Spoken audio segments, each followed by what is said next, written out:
comment déterminer tes critères de recherche.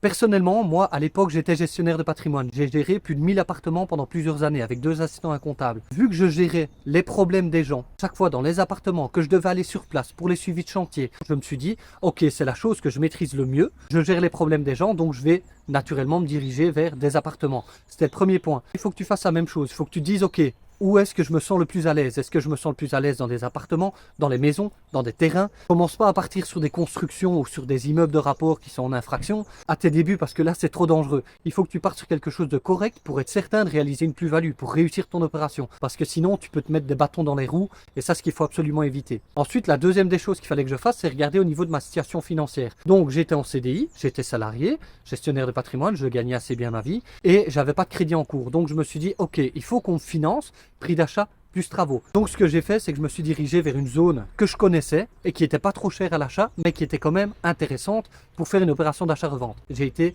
dans Charleroi Centre.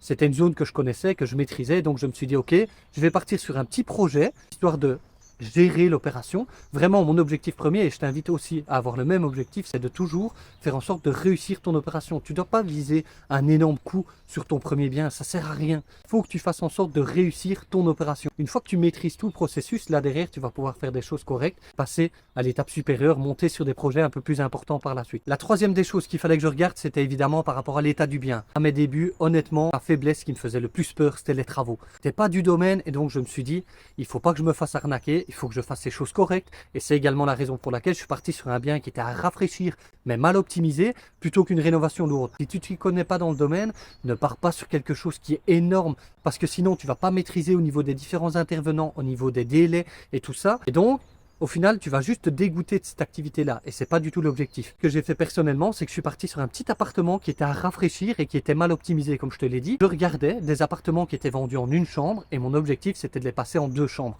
Donc pas des travaux énormes à faire, mais réaménager pour apporter plus de valeur, rajouter une chambre au bien. J'ai fini par trouver un petit appartement du côté de Charleroi, 57 500 € le prix d'achat, moins de 8 000 € de travaux, il a été revendu 100 000 €. Et donc cet appartement, en fait, il était vendu en une chambre et il avait 2 salons. J'ai réaménagé, j'ai remis au goût du jour et en revendant de base un appartement une chambre en un appartement 2 chambres. J'ai pu générer une plus-value de plus de 32 000 € sur mon compte.